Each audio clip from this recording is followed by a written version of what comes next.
사실 그래서 이번 사배가 들어왔을 때 이미 두 감독님도 인물 탐구는 두 분으로 하고 나는 그냥 이런 부분에 대해서 좀 얘기를 하고 싶은데 그러면 내가 유산한 참석을 한번 해보겠다 라고 한 이유가 사람이 없더라고. 예전에는 그래도 사람이 꽤 있었는데 30대만 해도 그렇잖아. 레이아웃 하는 사람도 꽤 있고 그래서 이런 작품을 한다 그러면 이 작품에 참여하는 사람 스태프도 꽤 있었다고 해요. 그리고 그 중에서는 괜찮은 레이아웃도 꽤 있었고. 근데 지금은 이제 사람이 없어지다 보니까 그때 해서 어느 정도 실력이 된 분들은 전부 각자의 영역에서 연출을 보시던지 작감을 보시던지 해서 밑에서 레이아웃이든 그 나머지 스텝 부분에서 이렇게 받쳐올 수 있는 분들이 너무 없어진 거예요.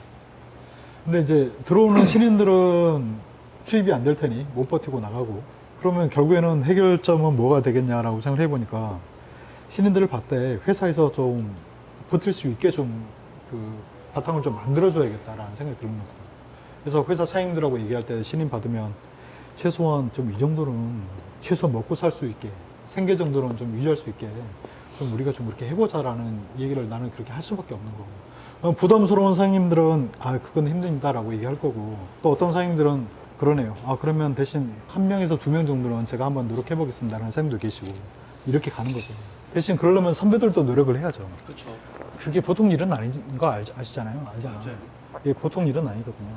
근데 대신 같이 노력을 하면 내가 연출을 달고 작화 감독을 하든 연출 감독을 하든 회사에서 그 사람들이 받쳐주는 사람이 어느 정도 그 기반을 피라미드에서 중간 역할을 해준 사람들이 층이 좀 높아지면 결국에는 퀄리티도 좋아지고 한국 애니메이션 업계도 조금 더 살아날 수 있다는 약간 기대감으로 그렇게 하는 거거든요.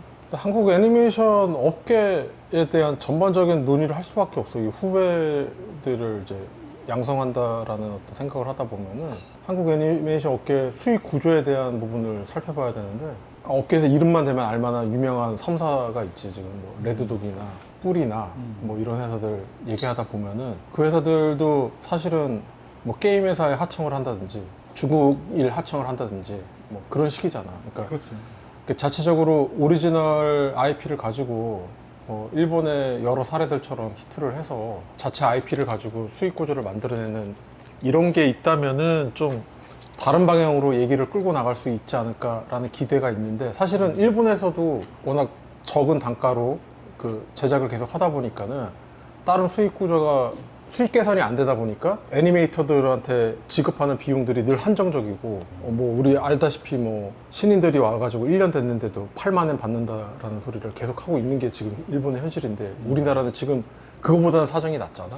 중국 일도 들어가고 뭐 국내 게임 일도 있고 이러다 보니까 근데 아무튼 그 수익 구조에 대해서 회사가 제작비에서 몇 퍼센트 남겨가지고 그 마진으로 회사를 운영하는 이런 시스템이 아니라 회사에서 자체적인 IP를 가지고 직접적으로 시장을 공략을 해가지고 뭐 해외 시장을 공략을 하든 국내 시장을 공략을 하든 공략을 해서 어떤 수익 구조가 나면은 그거를 가지고 자체 캐파를 운영할 수 있는 이 시스템이 돼야 되는데 그러려면은 결정적으로 필요한 거는 히트작이란 말이야. 예전에 그 뽀로로나 이런 3D 업체에서는 그 성공 사례가 한두 번씩 있잖아.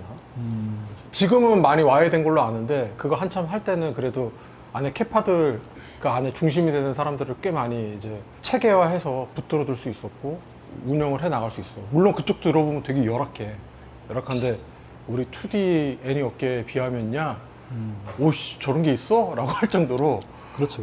이쪽이 너무 열악하다 보니까 이제 그렇게 되는 거고 그러다 보면은 그 히트작을 낸 회사에 어떤 감독이 있고 어떤 뭐 이렇게 스태프들이 쭉 있단 말이야. 그게 대중들한테 노출됐을 때 후배들이 그 사람들을 보고 와서 이 회사에서 이 테크를 타면 나도 저런 작품을 한번 만들어 볼 수 있는 기회를 받을 수 있다라는 가이드가 제시돼야 된다라는 거야. 그게 있으면은 지금 후배들 이를테면은 이제 대학 졸업생들이 지금은 이제 얘기를 들어보면 어떤 식으로 인력이 이제 저쪽으로 빨려 나가냐면은 그쪽에서 이제 좀 잘하는 친구들 아니면은 자기 포트폴리오가 있는 친구들은 자체 플랫폼으로 거기서 뭐 웹툰도 하고 애니메이션도 하고 그러잖아. 게임 업체도 있고 거기서 먼저들 다 끌고 간다는 거야 그 친구들. 근데 그쪽이 훨씬 더 잘 돼 있잖아.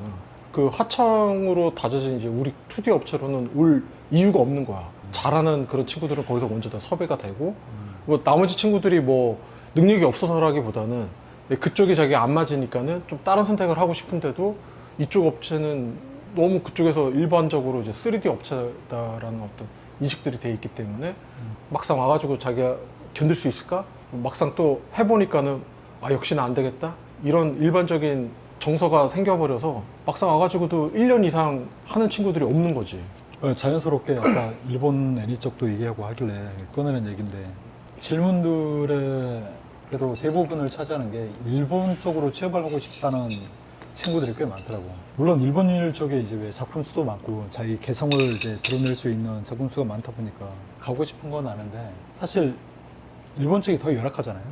한국보다 오히려 열정페이를 더 요구하는 게 일본 쪽인 것 같아서 최소한 그 정도는 각오해야지 일본 취업을 보려 한다면 내 후배처럼 직접 일본 회사 찾아가가지고 이제 지금 현재 작화 감독으로 있어.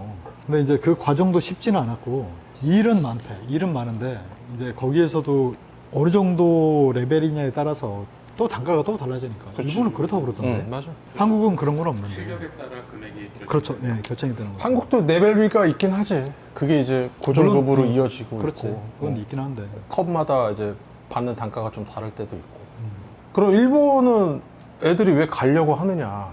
젊은 그 지금 애니메이션 시작하는 친구들이 왜 우리나라에서 애니메이션 안 하고 환경이 더 열악한 것 같은데도 왜 일본은 가려고 하느냐? 그 얼마 전에 이제 우리 감독님 섭외하려고 이제 그분한테 얘기 들었던 것 중에 하나가 그분이 이제 대학 강당에서 강의도 하시고 그러나 봐.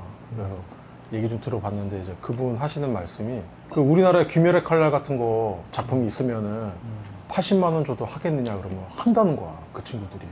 대학교 이제 막 졸업하는 친구들이. 이게 뭐냐면은 자기가 선호하는 작품이 있고 그게 동기부여가 돼 있어. 내가 이 회사에 가서 어떤 테크를 타면은 그런 작품을 할 수 있는 위치까지 올라갈 수 있다라는 꿈을 꿀 수 있는 거야. 근데 우리나라 와가지고 똑같은 환경에서 앞을 볼 수가 없는 거야.